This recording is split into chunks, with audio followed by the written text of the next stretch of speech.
the problem is, let's say I try to write from dfan out, and because then it's that's 40. 40, yes. And Warning that's when we can get rid of the length limit, because we have many PVs longer than 40. It would be nice. I don't do that. I don't work on Epic's base. So I guess this is the start now. But I'll tell you, I don't work on Epic's base because I'm not a very good programmer. I have some good ideas, but when it comes down to actually executing those ideas, my best move is to look at the records in Epic's base and copy what those guys did, because they know what they're doing. Those guys are good. and whenever I'm doing something that's brand new, I'll go talk to Andrew Johnson or Marty Kramer when he was at the APS, or there's been a long list of guys who have been my go-to guys that I would just stand in their door and wait for them to help me, because they know what they're doing. And it's a valuable thing to know what you're doing. And not everybody has that, and I'm not one of those people who has that. But I can copy, and so, I mean, I have learned some stuff, but basically, I don't really regard myself as a very good programmer. I'm a coder more than that. And I'm good at copying. I'm really good at that. All right, so I'm going to talk about synApps, which is the software that we use at APS Beamlines, and it's useful in other areas as well. And just like Epic's base, I'm going to assume, and I don't mean anything bad by this, I'm going to assume you don't know anything, all right? And it's clear that you do know a lot, but I don't know who knows what. So I'm starting at the beginning. Anyway, Epix is a collection of modules for synchrotron. It was originally intended for synchrotron beamline users. When we started, there was no notion of an Epix module. There was just apps. And so we started with standard app. And everything we wrote was in standard app. And we executed out of standard app. And then we finally got too much stuff, and it got crazy. And we started splitting things up into modules. And that meant we wanted to appoint one of those modules to be the executable module, and only the executable module, and all the other modules would be the support modules, which would contain the source code and the databases and the display files and all that.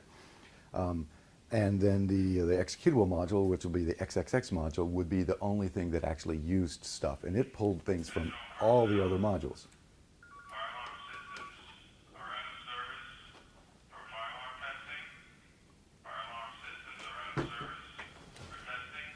I can live with that.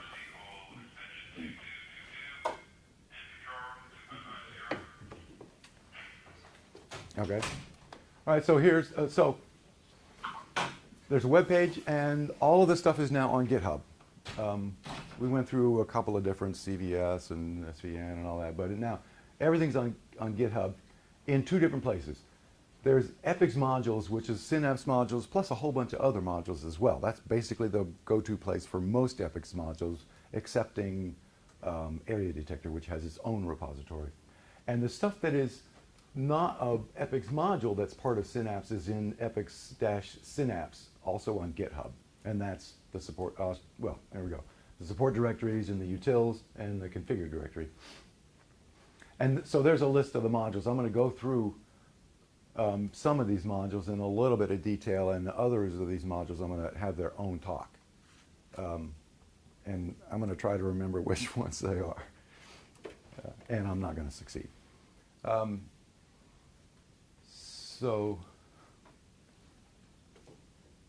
But what is a module? It contains compiled code and could be state notation language programs, and all that compiled code gets compiled into a library, and in all of our support modules, that library is not used within the module. It also contains Epic's databases and autosave request files.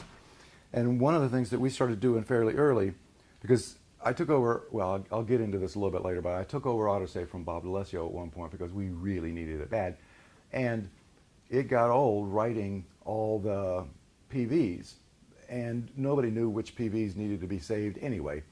So we started the practice, in our group anyway, of whoever's writing a database is responsible also to write an autosave request file so that they can tell everybody which PVs should be saved and restored. I mean, if it's a simple database, then that's not really much of a problem. But if it's a complicated database that has internal structure, or there's internal states, it's not enough to just write the values back. You have to actually reproduce the internal state in order to come back fully from a reboot and be in the situation that you were in before. And it's the database designer's job to know how to do that, and if necessary, to build in an initialization strategy into the database, and that means that's the only person who knows what the autosave request file should look like.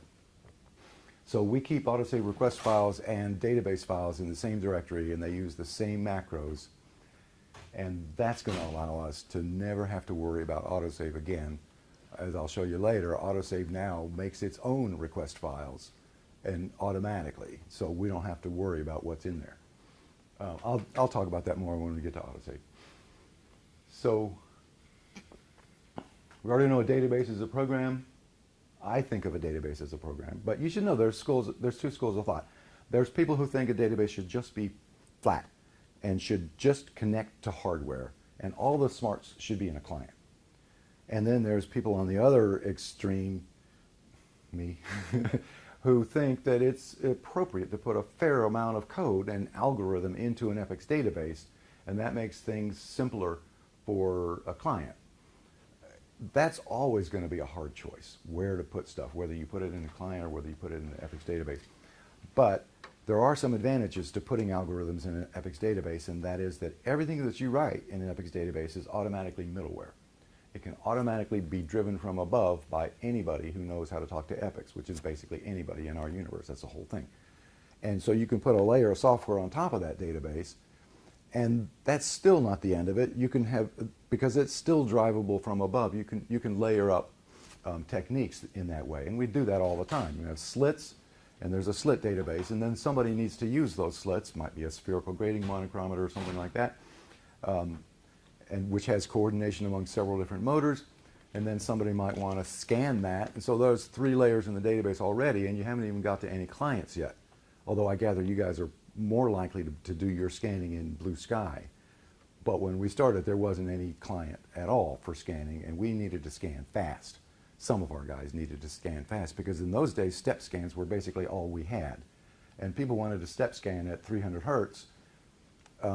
We didn't think we could do that from a client, but within a single IOC, we knew that we could scan at a kilohertz.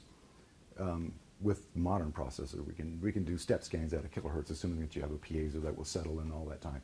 So it made sense for us to put the scanning software also in the VME crate, and that changed the nature of everything, because that scanning software is, I'll show you, it's stupid. It doesn't know anything about what it's driving, and that changed that changed the way we wrote databases and the way we thought about Epix and how much we relied on completion reporting, and I'll get into all that when I get into scans. But for now, the point is that Epix databases can either be flat or they can have structure and have algorithms, and you get to choose whatever you want to do. You can have more than one copy of a database, which means you're going to want more than one copy of that autosave file in those autosave PVs, and that is also taken care of automatically. And then the other thing that's in the module are the display files and the documentation. And some modules contain IOC boot directories, but we never run out of the individual modules. We only ever run out of a copy of XXX, which I haven't even shown you. I'll show you. There's other stuff, other Epix modules that are included with synApps. Area detector, as everybody knows about. asyn is almost part of Epix base. It's that important. It's used by every other module. And that means if you change the version of asyn in your copy of synApps, because I guess you guys don't do this, but we do. We have multiple copies of the motor module because there's a feature that somebody wanted, but not everybody wants it. So that the beamline that wants that can specify in their release file that version of the motor module. And you can get away with that as long as nobody depends on it below. But if you're using asyn, there are so many modules that depend on asyn that you would also need separate copies of all of those modules. So that's not practical. If we need a new version of asyn, we need a new version of synApps, and that's basically the only reason we ever do a new version of synApps, is because we have a new version of asyn, and we can't do this layering and adding on new module versions anymore. There's also IPAC, which is for industry pack carriers. There's SEEK, which is There's state notation language program. There's, hey, SNL, my friend from Sector 2, who I used to work for him when he was in Sector 2 doing tomography, and he's here now. You have a good guy. So there's SNL, there's state notation language program, and there's the sequencer, and that's the same thing. And that confuses people all the time, but those are the three words for the same thing. So anyway, the seq module is the sequencer. It includes the state notation language compiler that builds stuff into your code. Stream, which is a module containing the stream device that Dirk Zimach at PSI wrote, which is the way to do serial communication these days. DevIOC stats that Stephanie Allison wrote at Slack, which is gives you like the memory that you have, and then memory network buffers and other things. And then there's Alan Bradley, which is our connection to PLCs. I think people probably, I don't know what brand of PLCs you guys use, but Alan Bradley. I'm sorry? Alan Bradley. You also use Alan Bradley? Oddly, this is not on GitHub. I don't know who supports the Alan Bradley module anymore. It used to be Janet Anderson, but she retired, so I don't know. Right now, we get it, we just have it. We have our copy that I don't know who supports that. Might be you, might be, might become you guys. So I'm going to go through an alphabetical listing of the modules and spend some time on the modules that I care about, and but not much time on the modules that I'll talk to you about later. The Alive module was written by Don Arms, and we've talked about that already. Its whole job is basically to send messages to a server about where the IOC is and what the environment variables are. And I asked him if he had publicly available copies of code for this, and also dview and sview, which are two programs he wrote to display scans. And I don't think he's there yet. I don't think he's got that stuff in a public form. So the autosave module, I'm going to talk about in some detail later. But the purpose of it is to allow you to reboot a crate or allow a crate to crash without much consequence. You can come back up and pick up right where you left off. Your micrometer is going to be in the same spot, all your motors are going to be the same spot, and the amplifier gains are all going to be the same. It only records the latest value, so it's not an archiver. It's never intended to be an archiver. And I didn't write this. That's Bob D'Alessio wrote the original version of autosave. And then, as I say, I took it over because we need autosave big time, because otherwise users would never let us reboot their crate. So when a PV in that, the way autosave works is, wait a minute, is there another talk about it? Well, if I'll just go through it now. If there's another talk about autosave, I'll just zoom through it really fast. Whenever there's a whole list of PVs, and whatever one of those PVs changes, the whole list gets rewritten. So you don't want to do that at the rate PVs would change. So you can set this up. We normally set it up to have two lists. There's one for motor positions and one for everything else. And the motor positions get written fairly frequently. I think it's 5 seconds, and you can choose, but usually 5 seconds. And it's fairly small. There's not going to be more than 80 or maybe 100 motors per hutch at the most. So it's okay to write that stuff every 5 seconds. The other stuff only gets written every 30 seconds. It notices whether something has changed, and if anything has changed, it writes the whole list when the time period is elapsed. And well, for a long time now, it's been able to save and restore scalars and also array values. Marty Kramer asked for that and showed me how to do it. So it's another case of he had a really good idea of how that should be done. It didn't give me the code or anything, but helped out.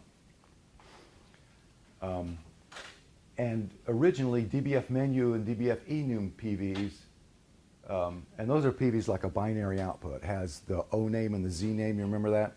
That the things that show up on a menu, those names are not, originally were not saved in the autosave file. And then somebody got tired of that and added it, and I can't remember who did it. But anyway, now those things can be done. And the save operation uses channel access. And the restore operation uses static database access because it's just like writing the value into the database itself. Static database access happens before IOC and net. It's sort of part of the process of IOC and net is when autosave writes. Arrays are saved and restored with database access because with channel access you can't get anything but the entire allocated array. But with database access, if the user's only using 10% of the array, you can get the number of elements that actually are in use. And that's why Marty Kramer advised to do this with database access. But there is an exception. It's different at boot time than it is at runtime.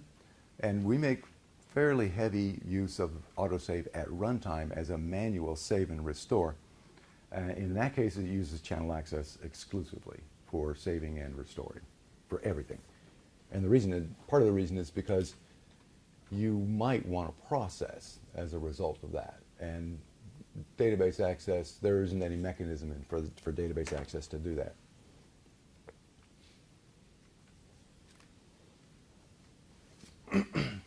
So there are two times during IOC and init when you can restore values. You can do it before record initialization, and then it's just as if the database had contained those values.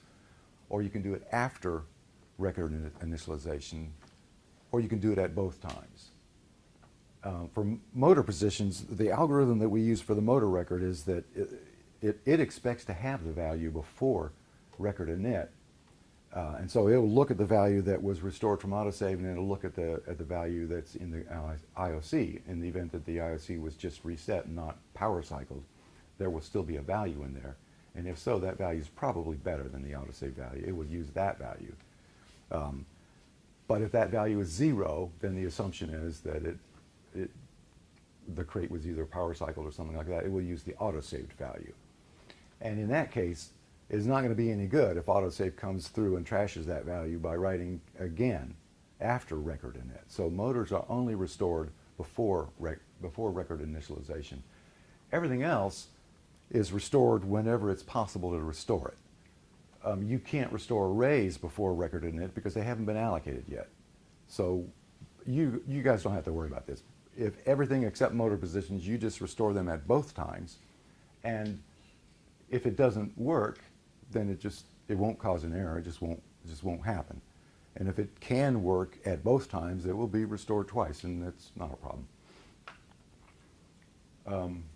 And that choice is made on a per file basis. So that's why we have files called auto settings and auto positions. And the auto positions are the ones that are restored before record init, and the auto settings are the ones that are restored both before and after record init.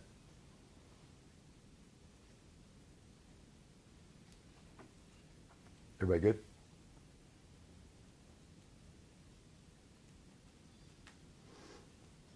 So PVList can use include files, as I mentioned earlier. And that allows the database developer to supply the list of PVs. That's how that works. The syntax is just file, the name of a request file, and then the macros that were supplied to that database, well, to the associated database when the thing was in a dbload records command. But you can override that. If you don't like the developer's choice, you can override that. If you want more of the calc record fields restored than the database designer, you just do that. If you put your file of the same name higher in the list, there's a save restore request file list. And things that are earlier in that list will override things that come later in that list. So you can put your stuff first if you want. The save triggers,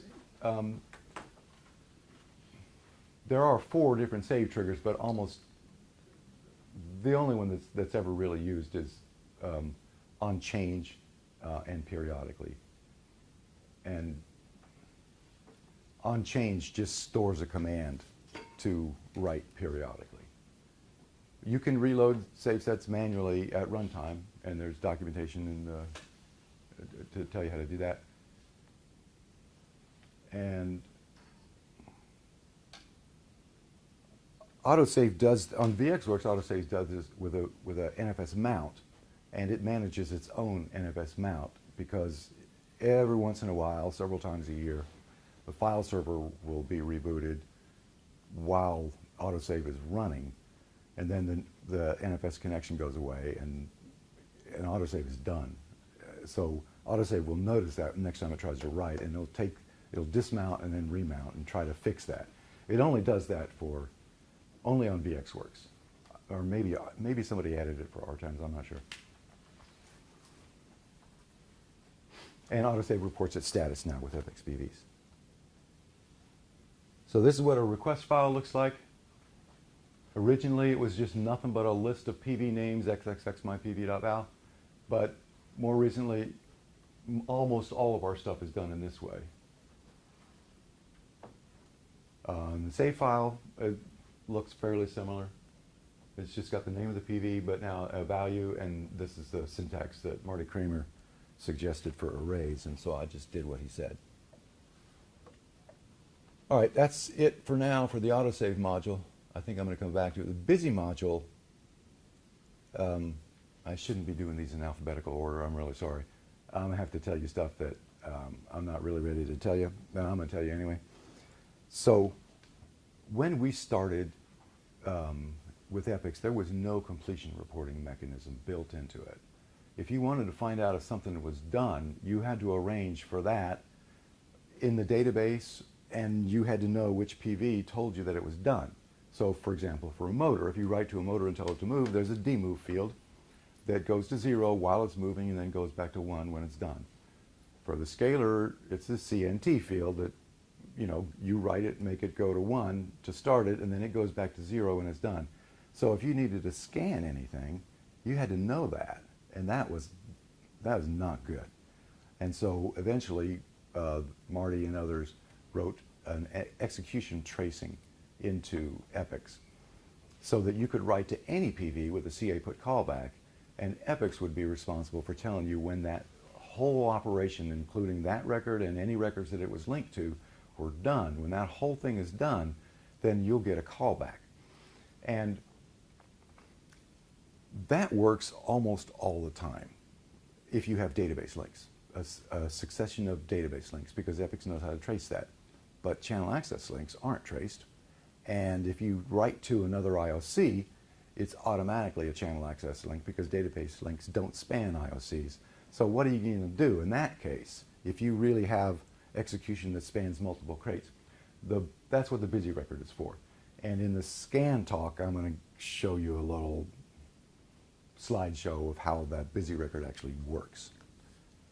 But just going to tell you that it exists for now.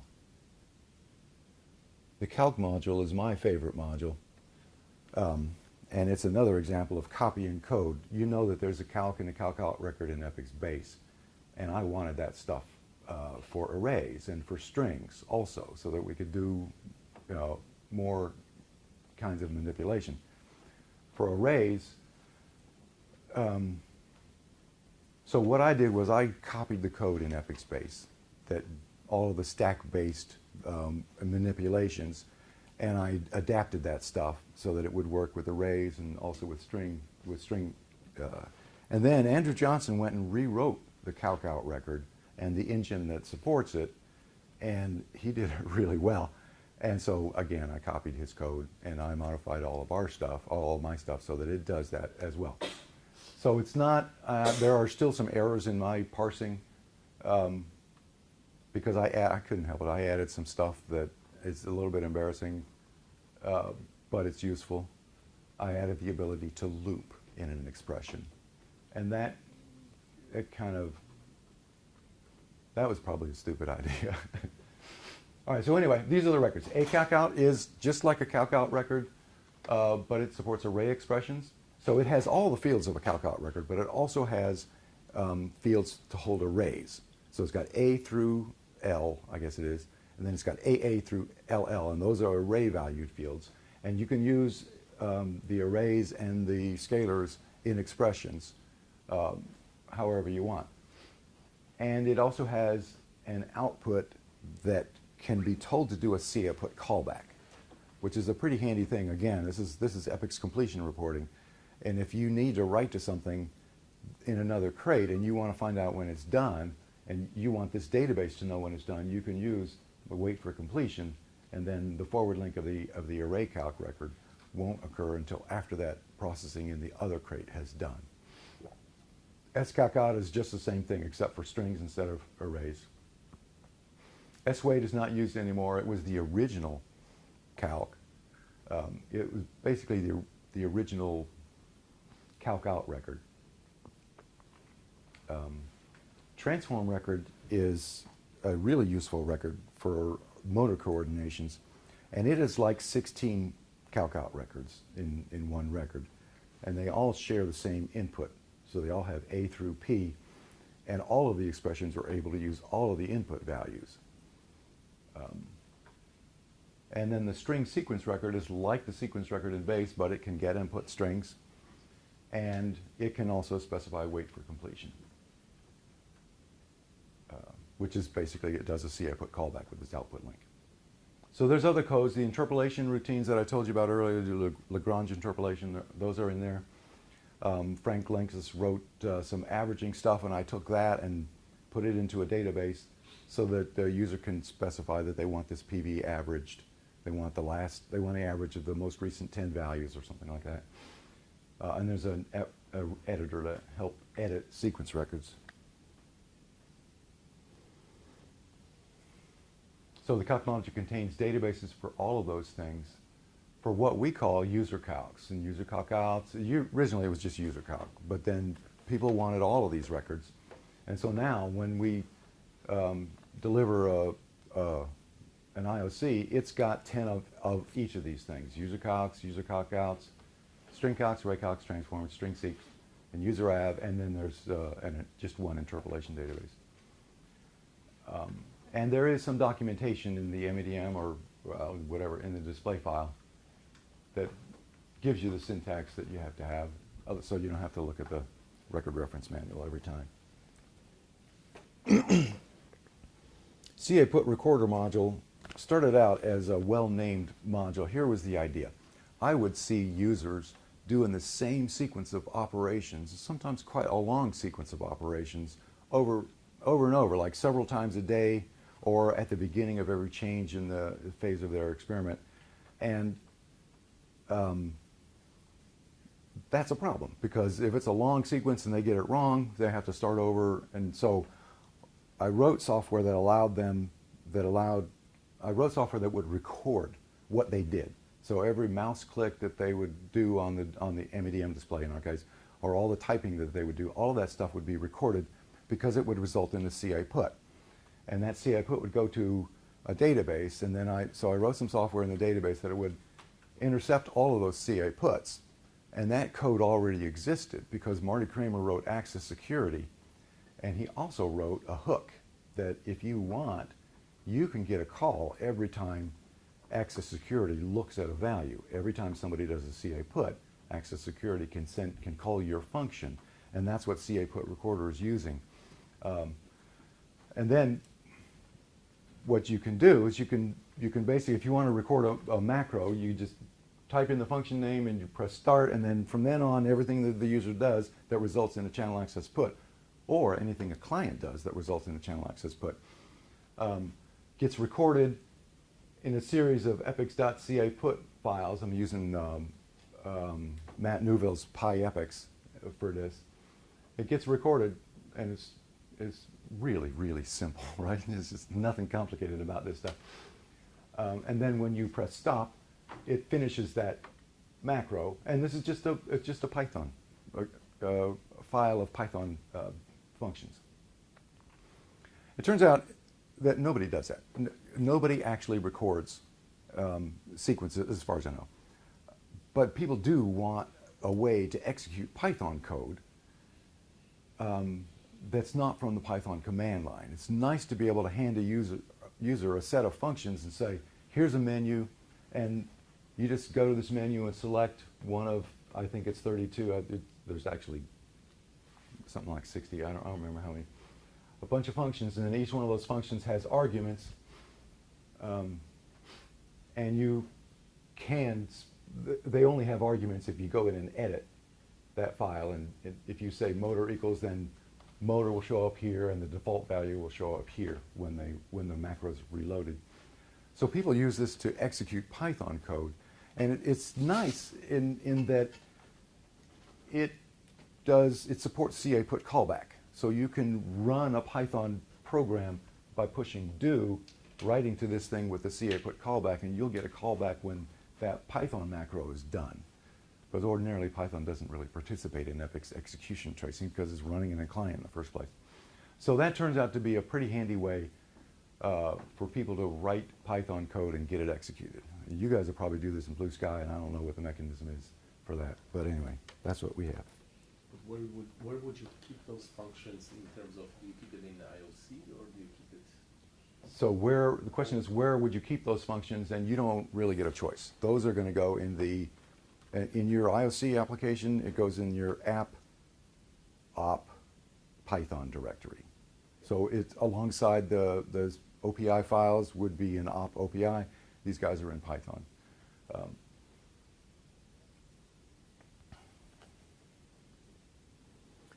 The configure directory is where the list of all the modules that this version of synApps contains are stored. And what we always do is edit only that file, which has a list of all the modules and their version numbers, the path to the module and the version number, and also Epic Space. And then we run make release in the top level synApps support directory, and that goes through all of the modules that are named in the release file, and that also occur in the make file. And it goes into their configure directory and edits all those release files in those individual modules, so you can make sure that everybody is on the same page. Otherwise, it takes quite a long time to go through everybody's configure directory and make sure that everybody's using the same version of the module.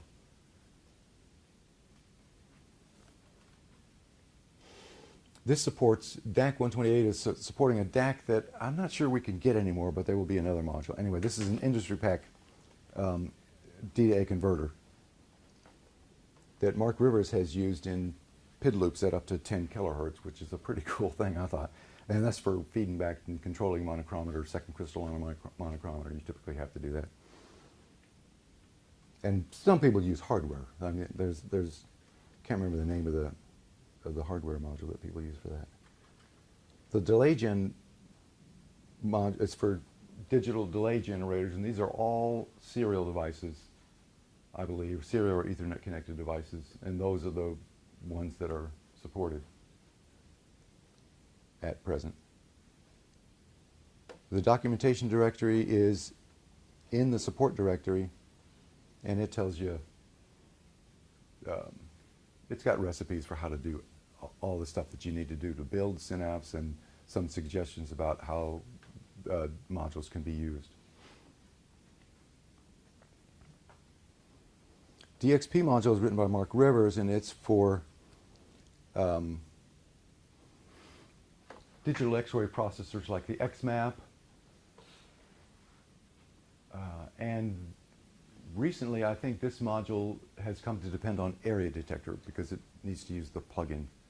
I think that's true, so that it can write.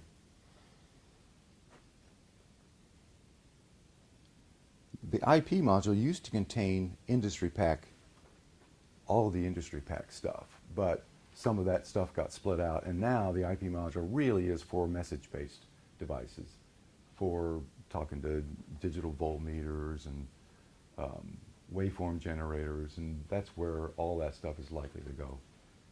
There is also this database device command reply, which is just a 3-record database with a string calc and an asyn record and another string calc, and that allows you to support a serial module that a user just brings in under their arm when they come on the day of their experiment and they need that thing to work. And nobody has ever written device support for that. And that happens more often than you might guess it would. And so this allows you to write 1 or maybe 2 or 3 commands to talk to that device, and sometimes that's all you really need. You just need to grab a value from it, for example. You can do that at runtime, or you can teach the users how to do that at runtime, because somebody has to look up in the manual what the syntax of that command is. But anyway, so the first scalc formats the output string to be sent to the device, and then the asyn record does a read, and does a write read, and then the second scalc out parses the reply and can write it somewhere. So it's just as if you had device support for that one function of that instrument. And this is DevXX string parm should never be used. I wrote this a long time ago to do serial in a more generic way to make it easier. And I'm not sure this is true, but I'm imagining it's true and I like it, so I'm going to say it. Dirk Zimach looked at that and he said, oh my God, that is not the way to do that. And he wrote Stream Device, which is the way to do that. And I think he's right about that. Stream Device is very nicely written and very capable and very flexible. And this is still in there, though, because there are databases that depend on it, but don't use it. The IP330 is an A to D converter, another industry pack module that got split out. Unidigi is digital I/O. The MCA supports multi-channel analyzers, and it also supports the Struct multi-channel scaler, which you can't buy anymore. I think there might be a few copies left, but I don't know. I'll talk about that later when I talk about SoftGlue Zinc, because we no longer can buy the Jorga scaler, and we no longer can buy the Struct multi-channel scaler, and so I put those guys in Zinc, in SoftGlue Zinc, because come on, you gotta have that. You know, MESComp is something Mark Rivers wrote for supporting a whole bunch of measurement computing, USB and Ethernet devices, and I was not really interested in it because I don't ever want to run on Windows if I can help it. I like Linux a lot better, and Linux doesn't have as good support for USB, so I was only interested in Ethernet connected devices. And he's done quite a lot of work on that in order to get Ethernet connected devices working in Linux. I don't have any of those of that, but other guys in the BCDA group have used measurement computing. Modbus is another Mark Rivers module that supports the protocol originally to talk to PLCs, but also to talk to like temperature controllers and things that talk serial RTU or serial ASCII.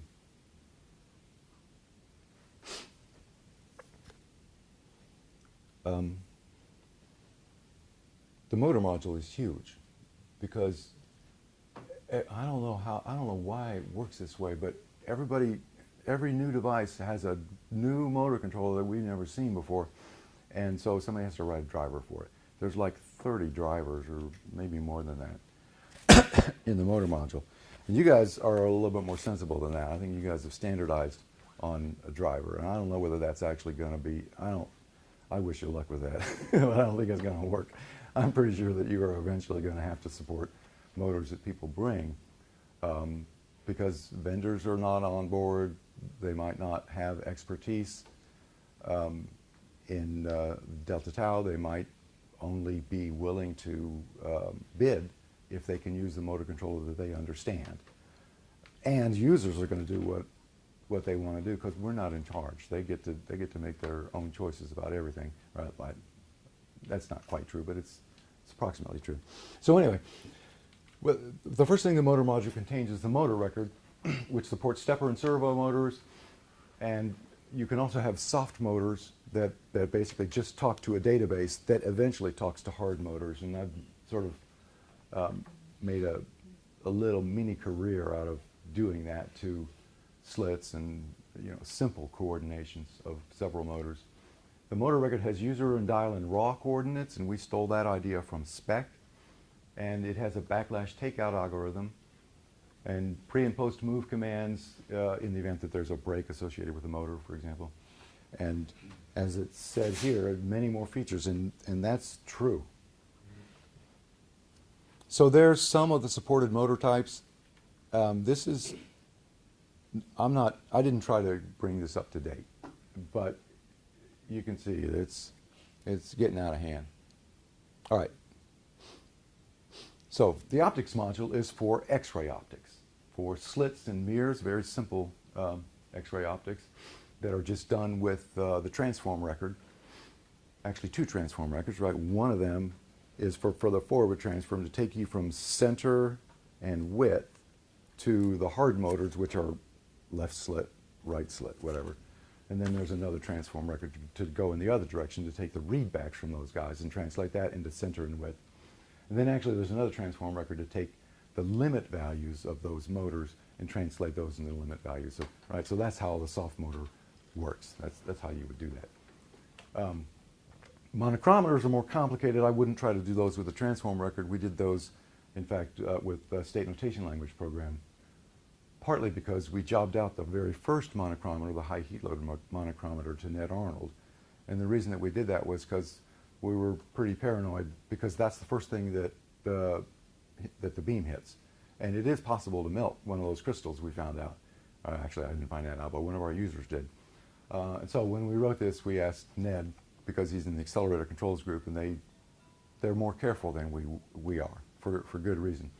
So he wrote this as a state notation language program, and then I modified to add a couple of things that I was interested in, and also I used that as a model. Well, I guess I should explain this to you. I think this is probably a fairly common type of monochrometer that you guys also have.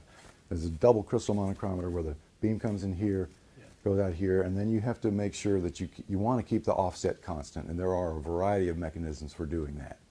So that's a 3-motor, basically, coordination, and that's done in that state notation language program.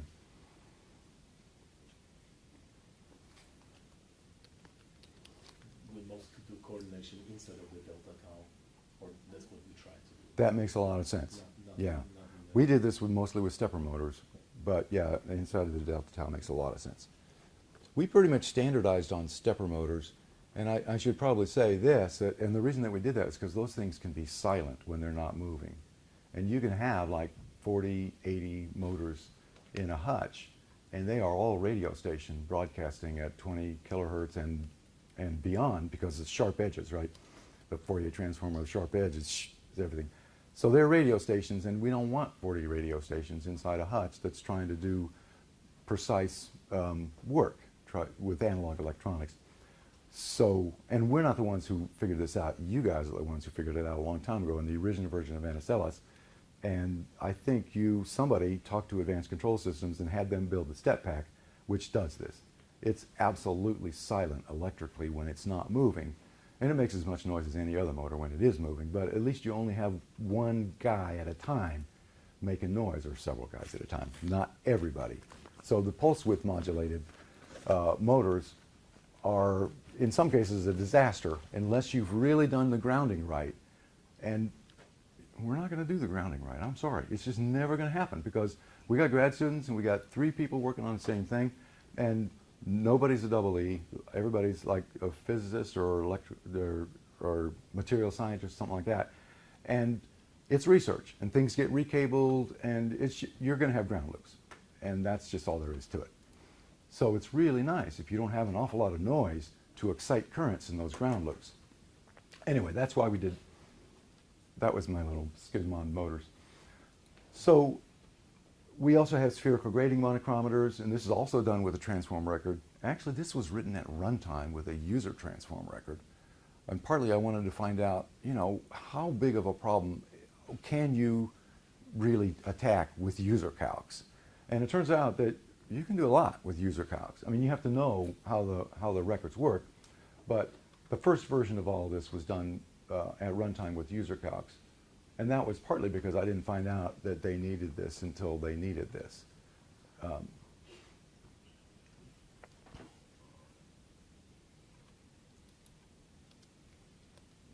The dispersive double crystal monochrometers are for high energy resolution. They are typically 4 crystals, in some cases 6 crystal, although I don't think I support any of 6 crystal monochrometers. And those are not very often used. Those are mostly in the nuclear resonance scattering and phonon beam lines. But when I wrote that, I basically copied Ned Arnold's stuff for the high heat load monochrometer and followed that same model.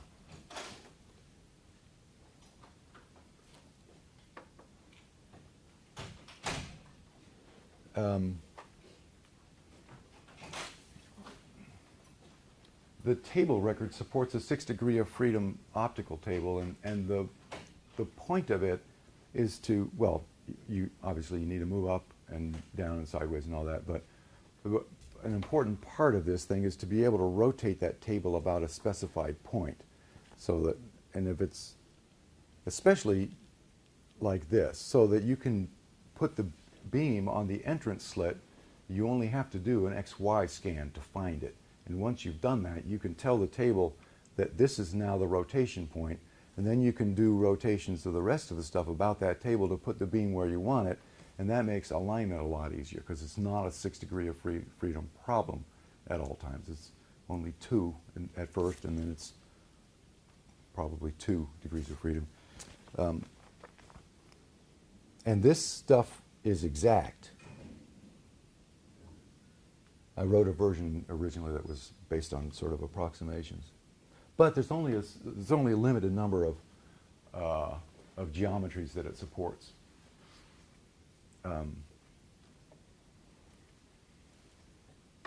And if you have something that has the same geometry but doesn't have the unconstrained, constrained, and driven, that's what the line means, constrained, and the arrow means driven.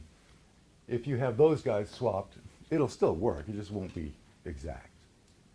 And actually nobody cares. It turns out that nobody cares.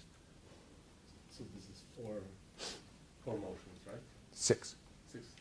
Yeah. But one is fixed, right? In some cases, people neglect to implement a Z. Okay. That's pretty common because people often don't care about Z. But it supports X, Y, Z, and rotations about those axes. Can you solve the 6 axes?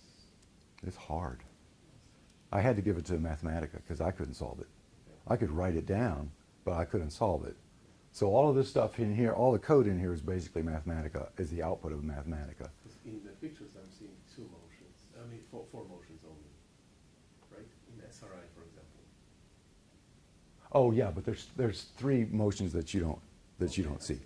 Right.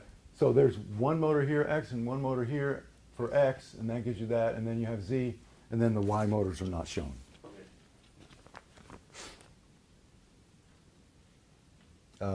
So the Quad EM is for beam position monitors, basically. Mark Rivers wrote that, and I have just only used it on one beam line. The soft glue module, I was me and Marty Smith and Kurt Getz and Eric Norum basically put together all the code and the FPGA stuff that works on this. This is an FPGA that sits on an industry pack module in a VME crate. And there's like about maybe 30 copies of this around at the APS, but it's not what we use anymore unless you need it in a VME crate. Now there's a new version of it that's faster and better and all that in zinc-based architecture that I'll be talking about, I think, on Thursday. But anyway, I can give you the overview. I don't know whether you guys can actually see what these things are. That's an OR gate and an AND gate, and these are basically switches, 2 input or 2 output switches. Down counter that sends a pulse when it reaches 0, and a divide by n that sends pulses when it reaches 0, and then it divides by n. It sends pulses every n input clocks. Up counters and D flip-flops, and there's another page of quadrature decoders and up-down counters and some other stuff. And the idea is that you can make a circuit at runtime out of this stuff by writing to these PVs. If you want to set the value of one of these inputs, you just write a 1 or a 0. But if you want to connect it to something, you give it a name that starts with a letter. And then everybody else that has exactly that same name, including the case, is connected to that guy. So you can make little circuits. And I'll talk more about that later.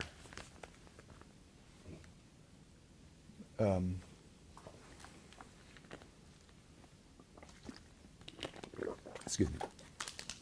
So the scan module, I mentioned that originally we had no scanning software at all, and we wanted it in a VME crate because in some cases it had to be very fast.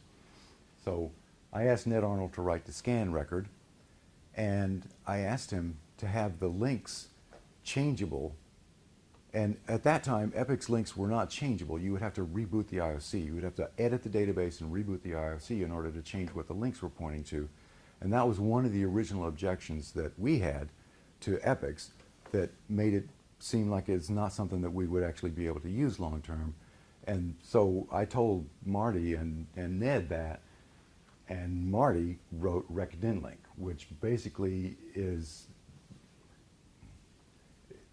it allows you to change the name of the PV that you're talking to, and it uses channel access to talk to it. So the scan record is effectively a channel access client that's sitting inside the IOC. And Ned wrote the original version of the scan record and the weight record that we used, because at that time there was no such thing as completion detection. And so what we had to have was basically it's a calc record that looked at all the motors, and when all of the motors stopped moving, it would go have a value of 1, and that would tell the scan that it was time to go to the next point. And that did not work very well. That's not a very robust way to do it, and that's part of the reason why completion reporting got written into Epic's base. So, but anyway, what a scan is, obviously, you guys already know this. You want to set conditions and trigger detectors and acquire data. And what we wanted was, it didn't have to be a motor, it could be anything. Any Epic's PV you can write to. You have to write a number. Any PV you can write a number to is a positioner. And any PV that you can read a number from is a detector, or a signal rather, and then something that you can trigger to cause detection is a trigger. So that we could scan anything, and that was not going to be possible if we had to know what PV to look for to find out when something was done in advance. So this early days, that's where the scan module worked, and I'll talk more about that later. You can also do multi-dimensional scans by putting 2 scan records. There's no limit to the number of dimensions. So there are 3 scan types. So there's constant step, and table-driven, and fly, soft fly. The scan record can do all of those. I have a talk on the scan record. I should not be talking about this here. I'm going to skip ahead.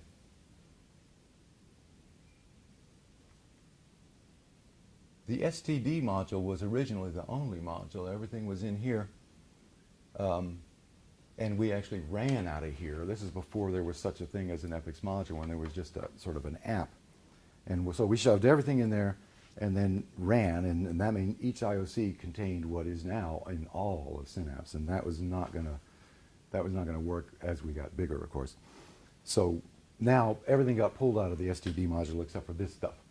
The ePID record, which is Mark Rivers' modification of the Epic's PID record in base, which is PID loops. The scalar record, a soft motor database that actually one of the users wrote, and a 4-step database for dichroism experiments. And then there's some miscellaneous stuff in there also.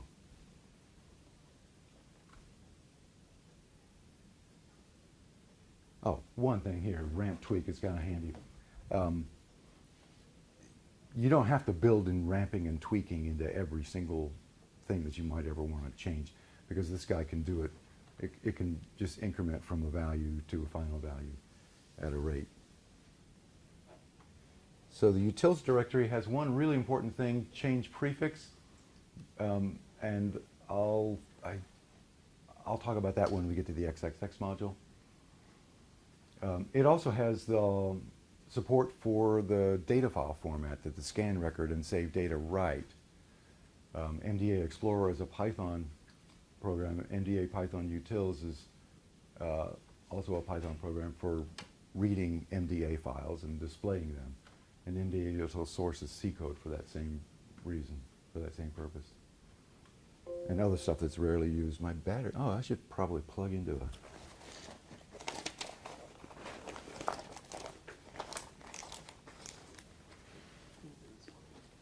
I'm sorry? There's one over there. Oh, thank you.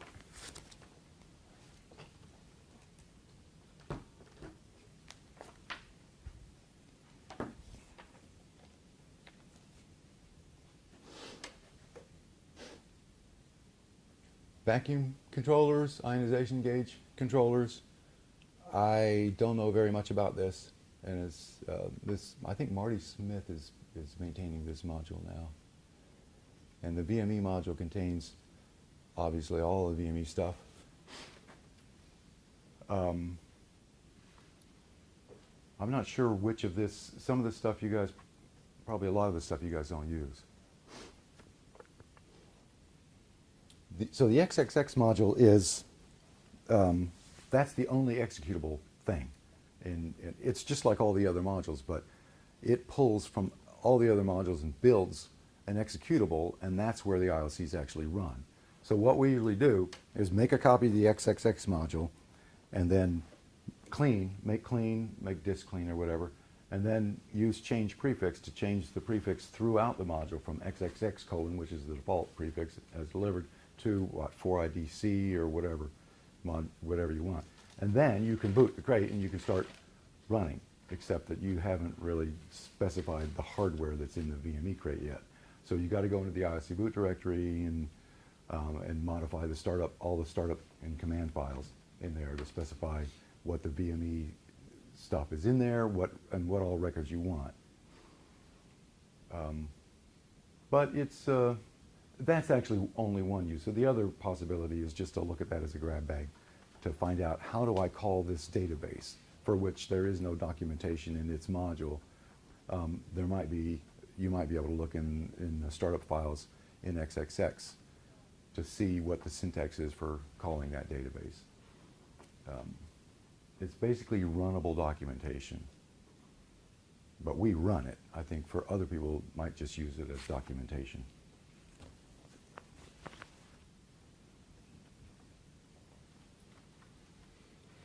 Let's see. So there are some features of synApps that are not really present in Epic Space or in other accelerator-based applications, and one of them is extended processing records. For example, a motor record. Most Epic's records, they process and then they finish, and then they execute their forward link. But a motor record, oh, and while they're processing, you can't write to them again. That's not going to work for a motor record because you have to be able to stop it if it's right. And if you're not allowed to execute that motor record again until it has stopped, you're in trouble. So the motor record doesn't work that way. And the scalar record also doesn't work that way. So those records aren't synchronous or asynchronous.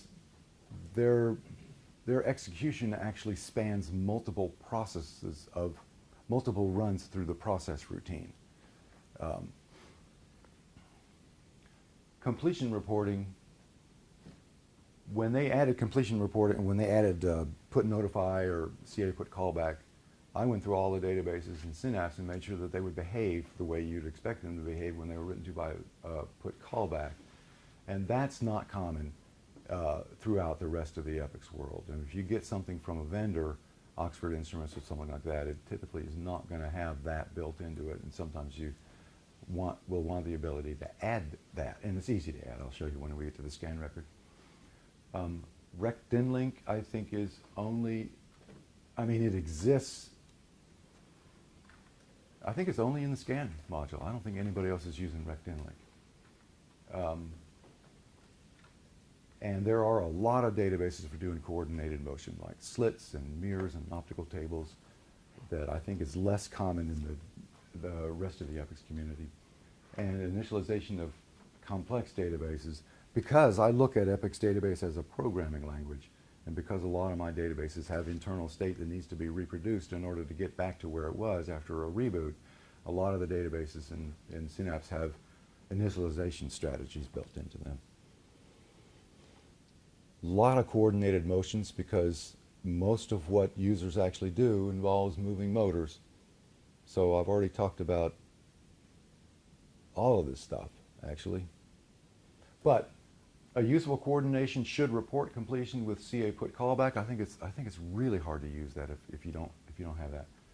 And ideally, if you have soft motors on one side and hard motors on another side, and code in between, ideally you would want to allow clients to talk to the hard motors, and don't go nuts when they do that, but behave in a way that behave as someone would want you to behave when that happens. And I try to do that for all of our databases, but it's sometimes hard to do. And you want to be able to So it's the recover the base state. positioners, because when you reboot, you don't want to rely on an autosave position if the motor information is more accurate than that. So that means that at init time, you want to be able to look at the current motor values and figure out what the soft motor values should be. Question. Yes? Well, these coordinated motion databases could be found in Optics. module? They're all, not all, most of them are in optics. All The right, and two the rest? slit, yeah, the slits and the mirrors. Oh, and also, Mark Rivers wrote 2 of these things that are more generic than that basically amount to, I can't remember what, but one of them anyway could support a mirror, for example, and those are in the motor module.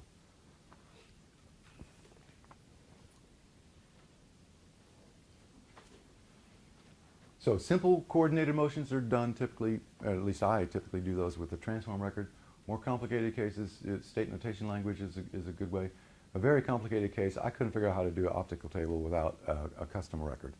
And that might be a lack of imagination on my part, but it was hard enough without trying to also, it was hard enough. So,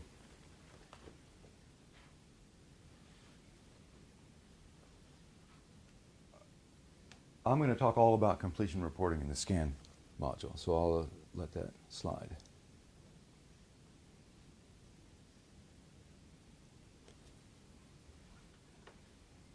So here's how databases are initialized, right? You can initialize the val field with a DOL, with a constant number in the DOL, and Epix will use that as the initial value for the val field. That's fine.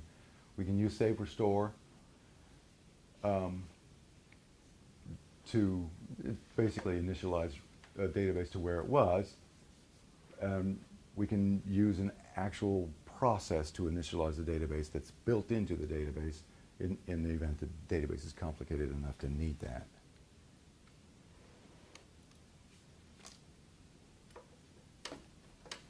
If you have an input link to a record that is undefined because it's never been processed, then you're going to get a link alarm, and that's just really annoying because it's not undefined. I defined it when I wrote the database. Come on.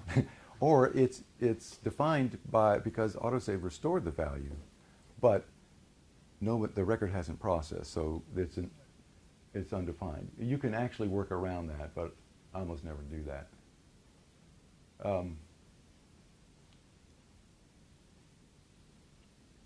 Initialization problems with CP links are sometimes difficult to avoid.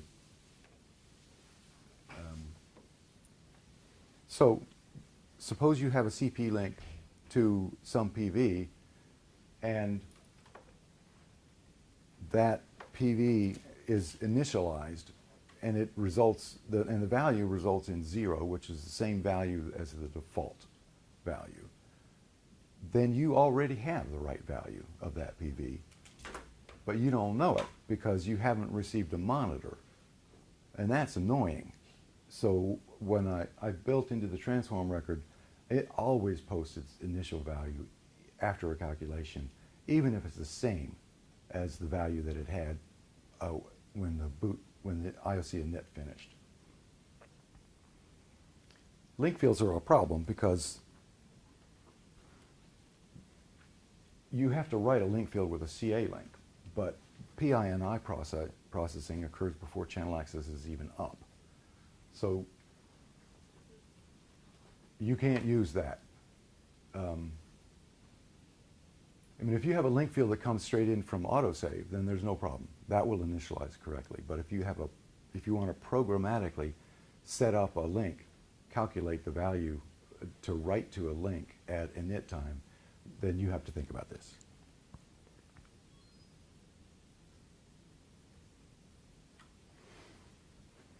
I think I already talked about this, how we release on APS Share. Right, we build all of our stuff on a server, and then build all of the modules, build Epic Space, build all the synApps, and build the XXX modules, and put that on a server, and then that gets rsynced out to individual servers, and then IOCs, Beamline IOCs, get built against that local copy. And they draw from databases and AMDM display files from the local copy, and they also link against libraries in their local copy. And I think that's it. I think I'm So done. vServe is actually an NFS server. It is an NFS, yeah, APS it's share just is another basically file server. isolated computer. Yeah, APS share is just a place for us to write to, but they didn't want to have that many clients all pulling from that one machine. And they're all on different subnets, so they didn't. So that's kind of a networking problem. And their solution to this networking problem was to have one server in each sector. So So Yeah. your Beamlines most likely have some custom stuff like custom GUIs, custom screens, something custom. Yes. How does it track this? Whether Oh. if they track it at all?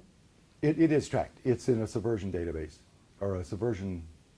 What do they call it? Repository. So each Beamline has a subversion, or it's like a central for the whole. There's a central facility? Subversion repository For each for all the Beamlines. Okay, and each one syncs every time they do changes. No, they don't automatically sync. And I as a, mean, but they do put efforts into committing their efforts. some people do, and some people don't. Okay. I'm not very good about that, and I will leave that for weeks sometimes. But some people are very good about whenever they make a change in the local code, they will commit that to Subversion. But some of the changes are made by the Beamline staff themselves, and those typically are not saved. So the guys who are really careful about that will periodically go and look and see whether the repository is up to date and check stuff in if it's not. So your Beamline staff are knowledgeable and experienced and controls enough to do changes to the IOCs and to the GUIs. Yes, some of them. I mean, there's a huge range in the expertise. There are guys like Mark Rivers, who he's a user, but he's a super developer as well. Guys like John Tischler, for example, who are very knowledgeable and written. There are a number of users who have written databases and who know all about editing their own IOC application areas. And there's just a huge range from people who are not at all familiar to people who are almost experts. And sometimes those guys are on the same Beamline, and then they have to figure it out. Right? If there are no more questions, we can take a break. Yes, let's take a break. I love breaks. Because that's end of the module right now. End of the module. End of a what? A mod? synApps. Introduction Yes. to synApps. Yes, that's right. Break.